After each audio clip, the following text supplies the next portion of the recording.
கர்த்தருடைய பரிசுத்த நாமத்திற்கு ஸ்தோத்திரம். என் ஆத்துமாவே, நீ ஏன் கலங்குகிறாய்?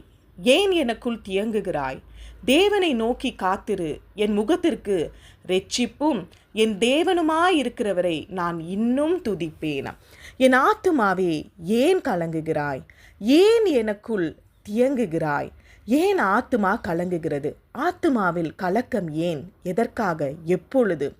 ஆத்துமா ஆண்டவர் மேல் வாஞ்சித்து கதறுவதனால், தேவன் மேல் தாகமாயிருப்பதால், உன் தேவன் எங்கே என்று நிந்திப்பவர்கள் நிமித்தம் இரவும் பகலும் கண்ணீர் உணவாயிற்று என்ற அவல நிலையால், முன்னாடி பண்டிகை நாட்களில் ஆலயத்துக்கு களிப்போடும் துதி சத்தத்தோடும் போய் வருவேன்.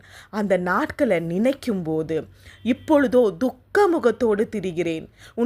என் கடவுள் என்னை மறந்தார், சத்ருனால் ஒடுக்கப்பட்டு துக்க முகத்தோடு திரிய வேண்டுமா? ஏன் நான் இப்படி ஒரு துக்க முகமாக திரிகிறேன் என்று ஒரு கலக்கம். உன் தேவன் எங்கே என்று சத்ரு நாள்தோறும் நிந்திப்பது எலும்புகளை உருவ குத்துகிறது. இப்படிப்பட்ட பல காரியங்களால் ஆத்துமா கலங்கி தியங்கி தவித்து கொண்டிருக்கிறது உங்கள் வாழ்க்கையில். ஆனாலும் கர்த்தருக்காக இப்படி கலங்கி திகைக்கிற உங்கள் ஆத்துமாவோடு தேவனை நோக்கி காத்திரு என்று நீங்கள் உங்கள் ஆத்துமாவை தேற்றி, நான் இன்னும் தேவனை துதிப்பேன் என்று வைராக்கியமாக துதிப்பதின் அடையாளமாக ஆண்டவரை விட்டு பின்வாங்காமல், ஆண்டவருக்கு அதிகமான நேரத்தை ஜெபத்தினாலும் வேத வாசிப்பினாலும் ஜெப கூட்டங்களுக்கு செல்வதனாலும் நீங்கள் கொடுத்து கொண்டிருக்கிறீங்க. உங்களுக்கு கர்த்தர் கொடுக்கும் வாக்கு தத்தம், இதோ நான் ஒரு உடன்படிக்கை பண்ணுகிறேன், பூமி எங்கும் எந்த ஜாதிகளிடத்திலும் செய்யப்படாத அதிசயங்களை உன் ஜனங்கள் எல்லாருக்கு முன்பாகவும் செய்வேன். உன்னோடே கூட இருக்கிற ஜனங்கள் எல்லாரும் கர்த்தருடைய செய்கையை காண்பார்கள்.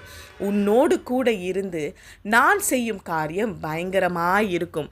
உங்கள் வாழ்க்கையில் நீங்கள் சூழ்நிலைகளையோ சாதகமான அனுகூலமான மனிதர்களையோ பார்க்கணும் என்று அவசியம் இல்லை.